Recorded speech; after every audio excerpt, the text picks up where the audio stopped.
एक बच्चा को हाफिज आला हजरत ने अपने बेटे मुफ्ती आजम हिंद को हाफिज बनाया। आला हजरत ने अपने बेटे हुज्जतुल इस्लाम को हाफिज बनाया। हुज्जतुल इस्लाम ने अपने बेटे मुफस्सिर आजम हिंद इब्राहिम रजा को हाफिज बनाया। इब्राहिम रजा खान ने अपने बेटे ताजुश शरिया को हाफिज बनाया। वो तो अरब बुढ़ापे में हाफिज बने।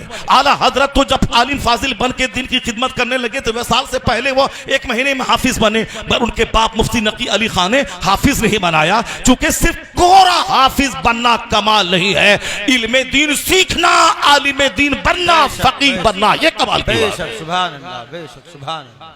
अभी जो सिर्फ हिफ्ज पे जोर दिया जा रहा है, ये जाहिल हाफिज को जो पैदा किया जा रहा है, इसके इतना मसाइल इसको मालूम है, न दीन इसको मालूम है, न उसको इसके दिल में अल्लाह का खौफ और डर है। इसीलिए तो दाढ़ी है नमाज नहीं है, टोपी है नमाज नहीं है। दाढ़ी मुंडा ले, दाढ़ी मुंडना उतना बड़ा हराम नहीं है जितना बड़ा हराम नमाज़ें पंजगाना छोड़ना है। जुब्बा पहनना जरूरी नहीं है, नमाज पढ़ना जरूरी है। सर पे टोपी पगड़ी पहनना जरूरी नहीं है, नमाज पढ़ना जरूरी है। पगड़ी पहनना सुन्नत है, टोपी पहनना सुन्नत है, दाढ़ी रखना सुन्नत है, वाजिब के करीब है। लेकिन अगर कोई दाढ़ी मूंड लेता है तो उतना बड़ा हराम नहीं है जितना बड़ा हराम जोहर असर मगरिब इशा छोड़ना है। जी दाढ़ी है नमाज नहीं है, जलसे दस्तार बंदी है नमाज नहीं है। क्या है ये तमाशा? ये तमाशा इसीलिए है क्योंकि हमने आपकी अकीदत का गलत इस्तेमाल किया। हमने आपको यही बताया कि हलवा खाना है शब बारात में, हमने आपको यही बताया कि 11वीं शरीफ में गौसे पाक का बकरा ज़बह करना है, बहुत बरकत हो जाएगी। हमने यही बताया कि तोशे कादरिया करवाना है हर महीने की 11 तारीख को, दौलत आपकी बढ़ जाएगी, दौलत बढ़ जाएगी आपकी। हमने यही बताया आपको। हुजूर ने कहा है अद्दुनिया जीफतुन व तुल्लाबुहा किलाब, ये दुनिया मुर्दार है, उसके तलबगार कुत्ते हैं। अल्लाह समद। और हमने क्या बताया कि हर हफ्ते की जुमरात को तोशे कादरिया क्या करो, दौलत बरस जाएगी। तो अब नमाज है नहीं, अब वो तोशे कादरिया हो रहा है, क्योंकि सबको दौलत चाहिए, माल चाहिए।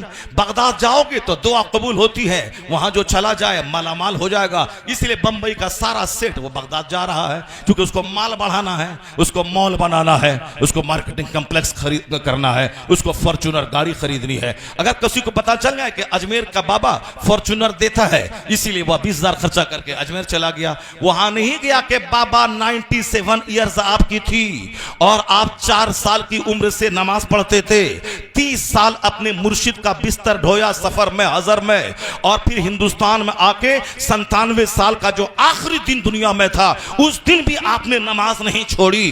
बाबा मेरे लिए भी दुआ कर दें ताकि मेरा सख्त सीना नर्म हो जाए, मैं भी तौबा करके पक्का नमाजी सच्चा गुलाम मुस्तफा बन जाऊं। अब वहां कोई नहीं जाता बाबा से दुआ करवाने, ये कहता आप हिंदुस्तान के सुल्तान हैं, हमें मॉल दे दीजिए, हमें प्रधानी के इलेक्शन में जीत दे दीजिए, हमारे बेटे को डीएम बना दीजिए, सामने वाला प्लॉट खरीदना है, पैसा 1 करोड़ है, लगता उसमें 2 करोड़, 1 करोड़ का इंतजाम करवा दीजिए। ये दुनिया मांगने अजमेर में भीड़ लग रही है। और सुन्नी खुश है कि अजमेर में 50 लाख की आबादी, ये सुन्नियों की आबादी है। वह सुन्नी की आबादी, वो तो दुनियादारों की आबादी है, वो तो साहब माल दुकान मांगने वालों की अब भीड़ है। ये वहां कौन जाएगा? वहां अजमेर मोहल्ला जो वहां से वापस आके दाढ़ी छोड़ दे, वहां से वापस आने के बाद नमाज पढ़ने लगे, वहां से वापस आने के बाद झूठ छोड़ दे, वहां से वापस आने के बाद लगे जो गरीब नवाज अपना वतन छोड़ा इस्लाम की खातिर, हमें भी अब घर मकान दुकान कुछ नहीं, हमें जन्नत चाहिए, हमें भी इस्लाम का काम करना है। वो है सच्चा गरीब नवाज का आशिक।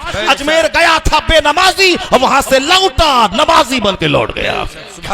वो ये है फैजान गरीब नवाज। हमने आपको बताया है